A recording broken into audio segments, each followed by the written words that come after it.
Sinsya, di ba? Ganun talaga ako. Di ba dati sinsya, dapat, di ba, ako kasi kahit sobrang busy ako, I'll see to it na sa isang linggo, kailangan meron kaming time. Family day. Family day, family bonding, gano'n. Tama. Di ba? Pero, siyempre sa panahon ngayon, dapat may ganyan talaga. Ang bawat pamilya, di ba? Yes. Siyempre, kasama pa rin natin si Sir Venny. Sir Venny! Hello.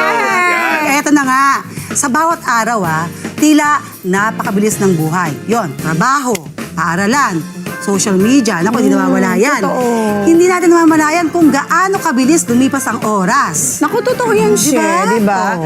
And syempre, in the middle of all this busyness, di ba?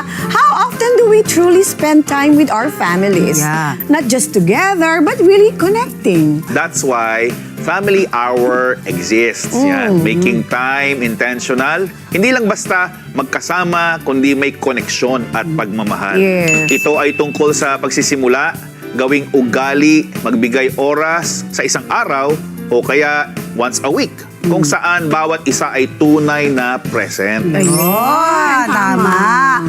Dahil nga sa puso ng bawat tahanan, ang oras, sabi nga, napaka-importante na magkasama ang pinakamahalagang regalong may ibibigay natin. Yes. And today, we invite you to make family hours part of your life. Hi. Simple, intentional, and meaningful. Bago natin i-discuss yung napakagandang topic natin today, kasama natin dapat ang ating mga special guests. Gaganda. Yes. Sobra. Unang kasama natin po ngayon is si Miss Maria Lourdes Moncada. Yan. Siya po ay admin specialist with a background in F&B operations and hospitality education. She represents Cavite in Mrs. Philippines International 2026. She aims to build businesses that empower others. Palakpakan po natin, Miss Maria Lourdes Moncada. Good morning. Good morning. Umaga. Yan, welcome. Ating next guest is none other than Natalie Wagner. Is a fashion model, emerging artist and entrepreneur, formerly an immigration lawyer in Europe. She is building her career in acting and modeling, gaining visibility through TV projects, fashion shows, and billboards. Ayan, ladies and gentlemen, Miss Natalie Wagner. Yay! Ayan. Last but not the least, we have Miss Janice Aguilar Santos. Ayan, she's Mrs. Occidental Mindoro Province, Layo, is a businesswoman, mother of two, and a business management graduate. She also serves as a board of director of Mandirigma Aguila ng Maynila Eagles Club. Yes. She advocates for Filipino farmers, honoring their vital role and promoting greater support, recognition, and opportunities for the agricultural community. Good morning, ma'am! Welcome sa itong tahanan. Nakaka-tense. Oh, yan. Oh, sige Very na. beautiful ang ating mga guests. Siyempre, kaya naman. Pero pag-uusapan natin siyempre is yung about family. Kaya gusto sana nating malaman at ng ating mga televiewers, yung inyong mga background sa family. Oo Meron ba nga. sa inyong may kasama sa bahay o kasama pa ba ninyo ang parents nyo o kayo na lang ng mga anak ninyo o baka kayo ay solo. So gusto namin munang makilala ang inyong mga family. Oo. Yan. Ako po ay currently living with my mom. So my mom is already 83 years old. Wow. And since I'm a solo parent, of course, my children are with me. So my eldest son is now 17 years old. And then my youngest is 14 years old. Dalawa sila. Dalawa You po can break sila. that. Yan. Good morning, kids! Ayan. Good morning to each and everyone. I have two kids. She's Charles and Charlene. Nasa Occidental Mindoro ako, performing my duty as Mrs. Occidental Mindoro. Hi everyone, I'm living with my two sons, 14 and 15 years old. We moved to the Philippines 1.5 years ago. Before, we lived in Switzerland because I was working there as an immigration lawyer. And 1.5 years ago, I decided to have a rest. A little bit of a rest in the Philippines, and then I got scouted. Nakita lang ako. That's why I'm now into acting, modeling. I'm also hosting, and commercial model on the same time. Yes. Eto na nga. Sabi nga, in our busy modern lives, how often do we really spend time with our family? Not just together but truly connecting. Hindi kasi meron kasing minsan, pag tiningnan mo yung isang family, magkakasama sila physically. Oo nga. Pero meron ba talagang connection sa emotions, di ba? Or mentality? Doon na pumapasok yung halaga ng pag-uusap eh. Sino sa atin ang guilty? Ayan, di ba? Yes, kasi na minsan, sama-sama. minsan pag nasa labas Ay, tayo, labas. nakikita natin may family. Minsan nga, meron tayong, ay, buti pa sila, ang Kasama, saya-saya, oo. ganun. Pero hindi natin alam kung meron Nag-uusap silang ba? time na nag-uusap, di ba? May family hours. Hanggang sa, usually kasi pag pasyal tayo, doon lang Oo, yun lang. doon lang. Sige, masaya tayo mamasyal, di ba? Pero wala yung pag-uusap sa bawat pamilya. Yun ang dapat malaman natin kung Sa meron kanila, silang ano ganon. masya-share ninyo? Meron ba kayong Yes. gano'n na parang magkakasama nga kayo pero sa maghapon di pala nagkibuan? Yun, oo. Hindi naman sinasadya pero busy. Ako hindi. I think I'm a modern mom. Parang baliktad. Sila pa nag-aaya sa akin na, Mommy, let's go out. We like to go shopping. And ako naman, yeah, shopping. Take note, lalaki, no? Sunset. Lalaki. Yes. So parang dinedate si mami. Ayun. Yes, and it's the other way around talaga. And my younger son is a basketball player kasi 6'2 siya at Ay, age of wow, 14. yan, oo. Yes, and lagi niyan sinasabi, Mami, I have a training. You have to be there. Hindi pa sa actual na liga, sa training pa lang. Gusto niya nandun ako. 14 ito, di ba? 14, Oo, and pero- yung 15, hindi. More on si Papogi lang yun. Kasi usually ang mga ganong age na, parang nahiya na sila na nandyan ang mami nila. Pero yung son mo is gusto na Oo Totally nga, baliktad. different. Yung anak ko ayaw eh. Yeah. Huwag na- Ayaw? Huwag ka na manood. Na anak ko kasi siya. oo. Ay, ganun, no? Pero buti, no? Good thing na Sobra akong blessed sa kanila. Tapos naka-akbay pa sa akin when we walk. Ako naman, sa bahay, pag nasa bahay kami, more on cooking ako. Lagi kaming banding namin is nasa kusina, Food. nasa dining table, yes. Nagluluto ako, then habang nagpe-prepare ako ng food, yung panganay ko is 5'11 na siya, si Charles. Lagi siyang so sweet na kuya. Nag-hug siya sa akin, tapos kinikis niya ako sa noo. So, ang mami naman, super inspiring. So, cook to the maximum labor issues. Then, yung bunso ko, si Charlene, lagi yon hindi ko na kailangan tawagin. On the spot, nasa table na siya. So, banding namin is yung food. At never kami, lagi kami nagkikwentuhan. Since solo parent, and then living with a senior parent pa, siguro medyo iba talaga yung approach when it comes to And family routine also. time. Oo. Since my mom is already with her senior years, I have to make sure that every day merong specific time ako for her kasi syempre mapaghanap na siya ng Yes. And dalawa lang po kami magkapatid. Tapos ang age gap pa namin ng sister ko is 18 years. So Laki, my sister is old enough to be my mom then.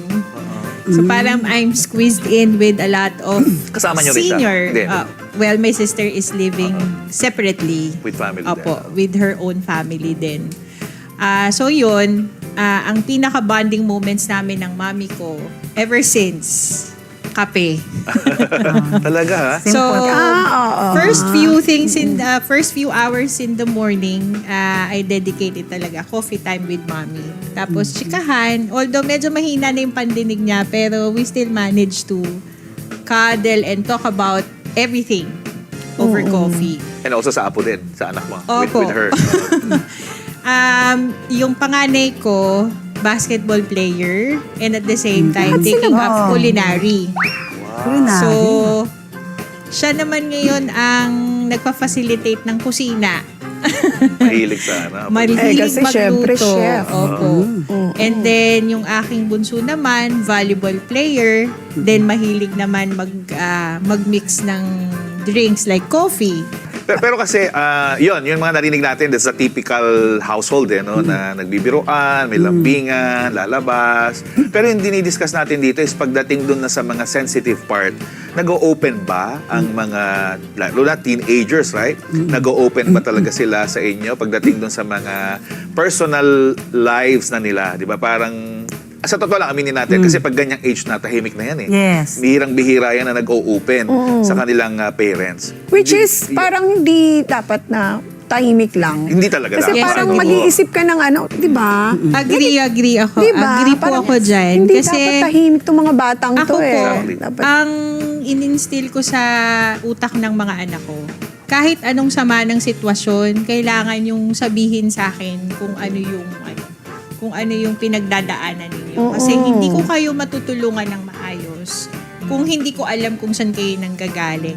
Kaya lucky enough to say that both of my children, we have open lines of communication. Oh, walang That's barrier. very important. Walang barrier. May it be through our group chat or may it be through face-to-face. Talagang they would ask me a certain time, Ma, pwede ka ba namin, or pwede ba kitang makausap? That's Ma, nice, may diba? sasabihin ako sa'yo. That's very good. Oo. Bihira yan eh. Sa totoo lang, hindi natin bihira yan. Pero pagka ganyan, ibig sabihin na naturuan yung mga bata talaga from the very beginning na maging open sa kanilang parents. Kasi Tsaka, para maiwasan din na Ano po kasi, sabi ko nga, ako as a parent, tough love ako eh. Not all the time I'm nice to my kids. Not all the time ang nakikita sa akin is yung masyado ko silang, hindi ko sila binaby actually. May discipline. Oo. There are times they would see me burst out. They would see me, they would see me at my worst. Kasi sabi ko nga sa kanila, it's better off you learn the world inside our home. Kasi marahas ang mundo. Saka kasi siguro dahil na rin na 98 pa lang, nabanggit mo kanina, Opo. ano na rin wala ka na rin father Yes. figure, kaya ikaw talaga yung naging strong And that's what, parent sa kanila. doon ako, kumbaga, yun yung naging basis ko how to be strong, independent person. So nakikita natin yung isang mukha ng experience ng isang household. Opo. Paano naman sa complete, di ba? May husband, nandyan ang grandparents complete, tapos andyan yung mga anak mo na kasama-kasama nyo everyday. How do you really have this kind of open communication sa bahay?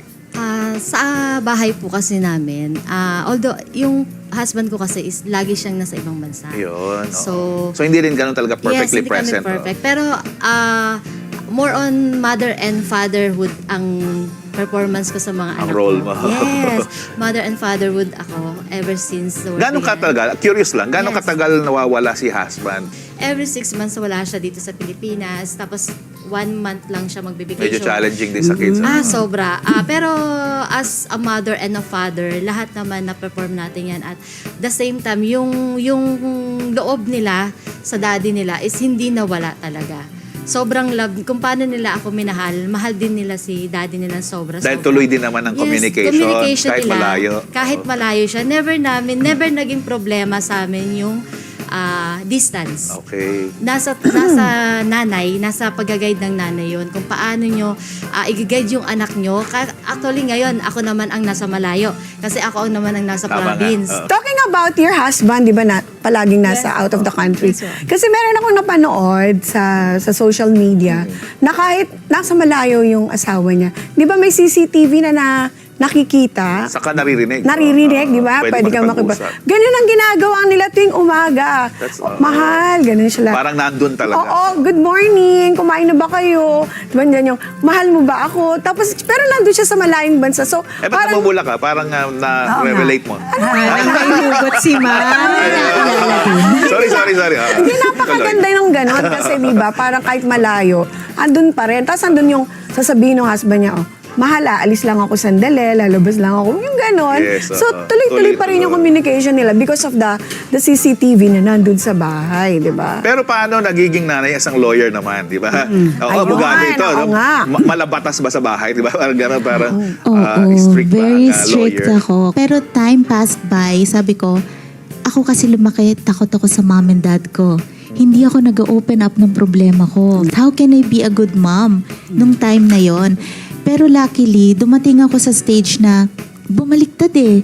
Anak ko ang nag-aano sila sa akin, Mom, don't be depressed. You can do it. We're here for you. Wow. So, nasa stage ako now na binata na silang dalawa na, Mami, may nililigawan ako. Mami, check mo nga yung chat ko kung tama. Ako Sila pa pa yung nag-check ng chat and pati yung mga logins nila, binibigay nila sa akin. Mami, may nag-chat ba sa akin? Parang ang kulit Ganon nitong sila girl. ka-close, Yung sila ganon ka-chat. sa akin sila. Parang ako yung nagdadalaga ngayon at sila yung nag-guide sa akin.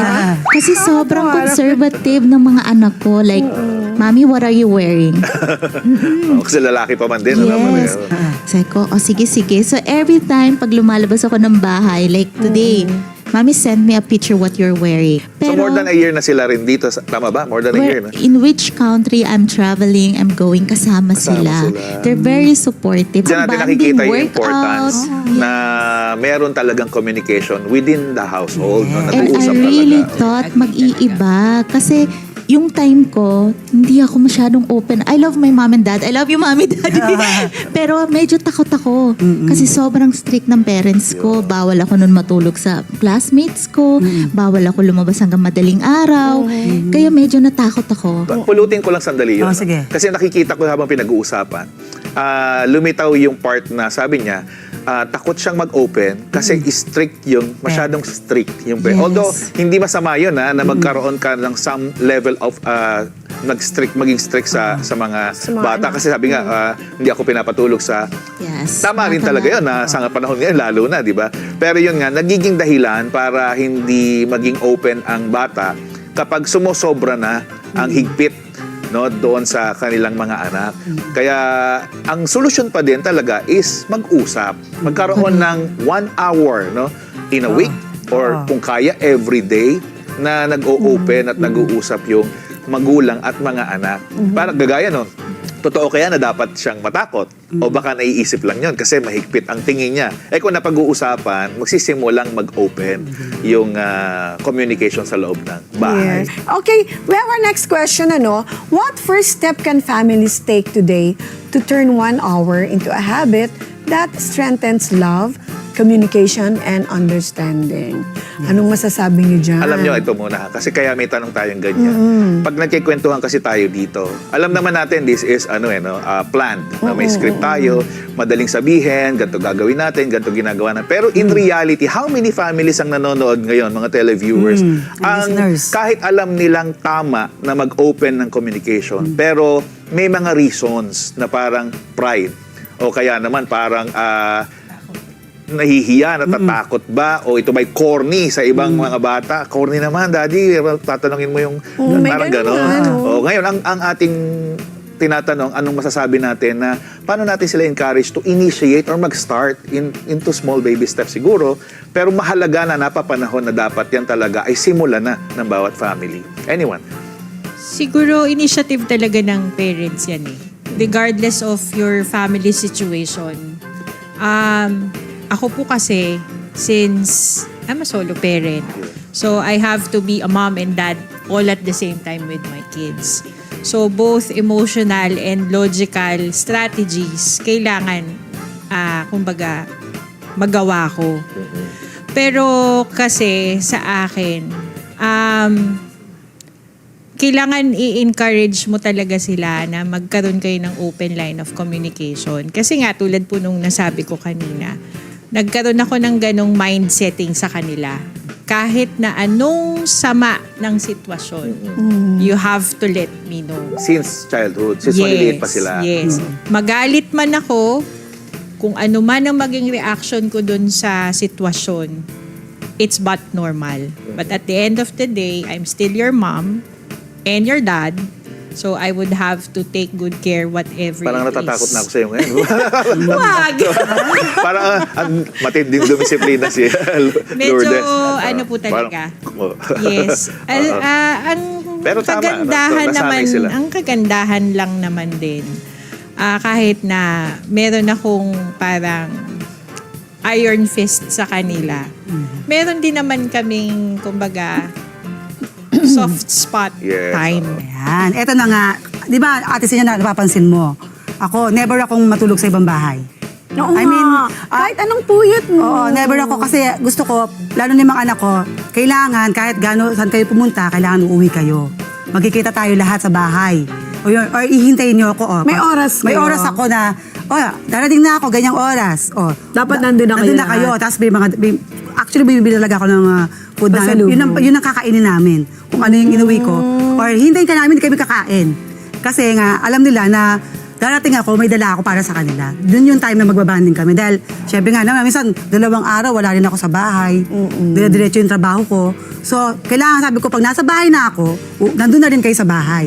kahit na may mga edad na kayo ngayon, gusto ko, ganun pa rin kami. Matanong kita, very strict ka ba sa iyong mga anak? Kasi kahit na lalaki sila, stick ako, kumari, kung may girlfriend sila, may nililigawan sila. I mean, syempre, nag-aaral sana ng maayos. Gusto ko yung magiging girlfriend nila, medyo maayos din. Hindi lang din yung, syempre naman. hindi ko naman sasabing strict, pero syempre para din sa kanila yon. Nung teenager ako, no? Mga 11 years old ako, parang 2 years ago lang. 2 years ago? Masyado kasi seryoso. masyadong seryoso Nung yung 11 years old ako natin. kasi, pag sinabi ng mami ko na kahit naglalaro, patintero pa noon, Oo, di ba? diba? Preso, moro-moro. Sipa. Ganyan. Pero pag sigaw noon, Oo. kakain na. Hindi ka pwedeng mamaya, yung wait po, walang Talon na ganun noon. Oo, walang wait eh. Pasok, uupo, Kami kakain. ganito. Pag sinabi ng nanay ko, kakain na, excited kami kung anong niluto niya. Gano'n. Oo, ano lang, Diba? kung ano hinain. Kasi masarap. Tama rin Wala kaya na sinabi nila na ang bonding talaga simula rin Oo. minsan sa food. Correct. Pero ang gusto kasi talaga nating maramdaman dito is yung intentional ba na alam ng family na pagka ganitong oras na sama-sama tayo at yun nga, open tayo sa isa't isa. Kasi mahalaga rin talaga, hindi lang talaga to every month siguro or once a year o kung kailan na lang maramdaman na ang mga anak talaga natin ini-encourage natin mag-open up. Lalo na sa panahon ngayon na tumitindi ang anxiety and depression. Dapat talaga ngayon ay lalo nating tipunin ang Yes. ating pamilya sa isang oras, sa isang linggo, o sa isang araw na mag-usap-usap. Sa akin naman, I think totally different spot ang nangyari. As nabanggit nga, I'm a formerly lawyer. I had depression. So, hindi ko na nagawa yung dati kong negosyo. And my kids was my strength. So, humantong ako sa stage na dati meron, tapos wala na. Or nawala lahat. So, hindi ko akalain na kung sino pa dapat tumulong sa akin na ayaw kong paramdam kasi tayo ang nanay eh. Ako nanay and tatay on the same time. Anak ko pa pala ang nagtayo sa akin. Sila, naiyak ako.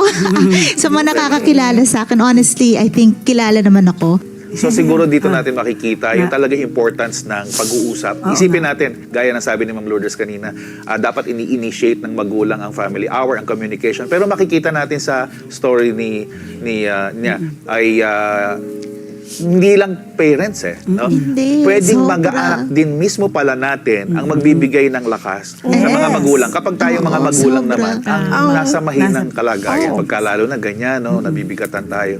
Samahan talaga ng prayer ang communication in an hour. Simulan sa prayer, tapusin sa prayer. Yeah. Kasi hindi tayo talaga natin kaya. Hindi Tayo natin lang. kaya. Kaya nga tayo family, hindi lang yan from parents to children. Kasama ang Panginoong Diyos din talaga dapat. Sobra. Sa gitna ng ating sambahayan kapag tayo ay May nag-uusap-usap. compare ko lang, no? Pag family hour, napakababaw lang nun eh. Madali lang. Kumbaga, it's fun, di ba? Parang konting masaya na kaagad, konting yung kukuha ka lang ng Mangga, ng mga or mangga, magbayabas, kayong mangga. makakapatid, minsan kasama mo yung magulang mo, mga ganun ba? O minsan kakargahin ka lang, dadaling ka. Mga simple things means a lot. Pero ngayon, parang ang Ang hirap. hirap, di ba? Ang hirap. Kasi Sobra nauso po. yung cellphone. Andyan yung kakain nga kayong magkakasama, pero Naka-cellphone may pa mga rin. cellphone. Yung phone. Ayoko ng ganun. Usually, may nakita nga ako minsan, barkada, nagsama-sama, may isang basket. O Oo. lahat ng cellphone ilagay Yun ang sana natin sasabihin ko, dyan. ano bang mga tips Dapat natin na ganun. dapat na Oo, i-share sa ilagay ating mga nyo. televiewers? Magandang tip yun. Yung, may bonding. Ilagay nyo sa isang basket lahat ng mga cellphones nyo. And then after ng bonding, pag uwian na, saka nyo na Kunin. i-check. Pero totoo diba? yan. Ang technology, hindi naman siya masama, hindi rin siya mabuti. Nasa gumagamit yan. Nasa gumagamit. Pero tanggapin natin ang totoo, nang magkaroon ng access ang mga kabataan. Iba kasi tayo, generation natin. Nung magka-cellphone kasi, matured na tayo eh. Learned na. No? Alam na natin yung discipline. Pero kasi ang pagkakamali, guilty rin ako dyan. 7 years old kasi panganay ko, cellphone na eh. So ngayon nakita ko yung impact. Hindi ko sinasabing masama po yung technology pero siguro bantayan natin kung kailan dapat nang simulang bigyan o kung bigyan man ay hanggang saan lang ang limit.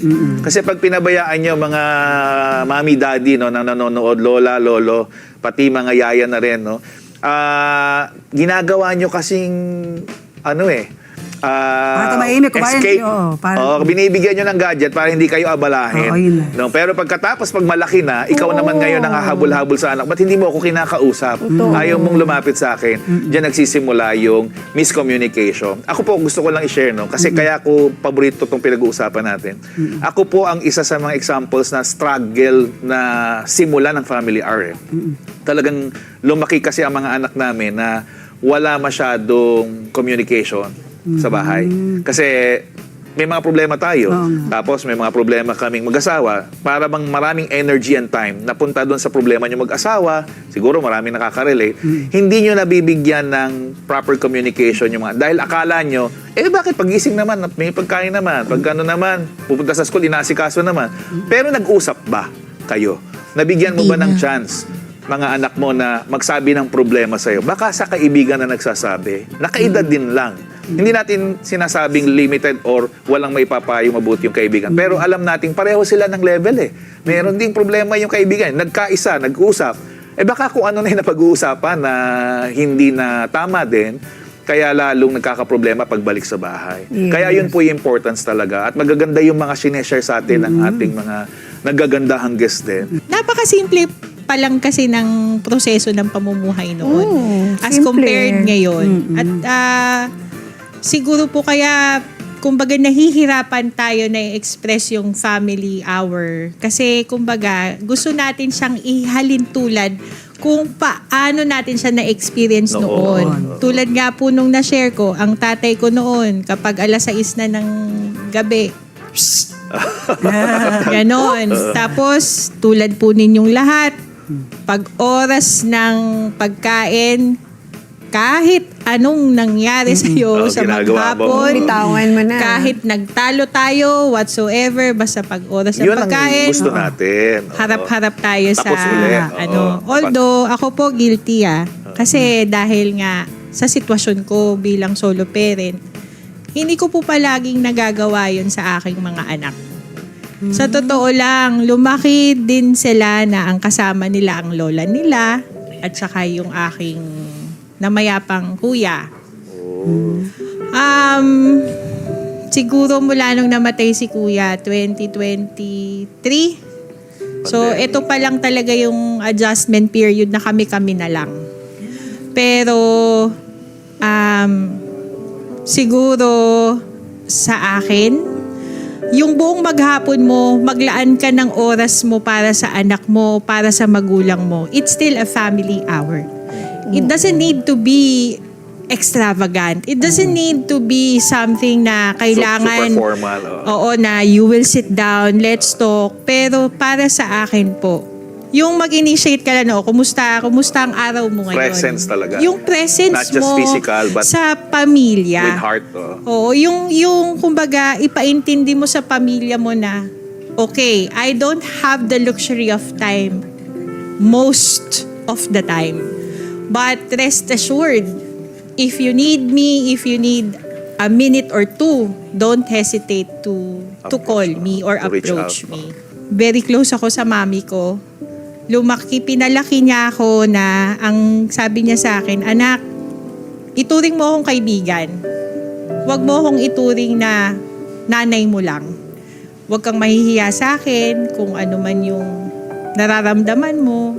Sa akin, presence ninyo sa family is very important.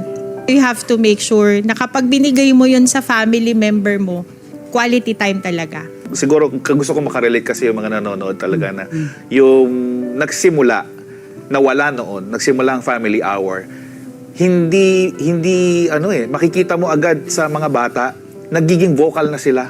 Gumagaan yung kanilang way of communication, nagiging open, nagkakaroon na ng usapan, nagsisimula na, tapos nagyayakag na mag-board games, para palang merong nakaharang noon na yung mga bata gustong-gusto rin mag-reach out, pero nga busy ka, ang dami yung problemang iniintindi kaysa mag-communicate, biglang nabuksan. Kaya napakahalaga talaga na masimula natin itong family hour.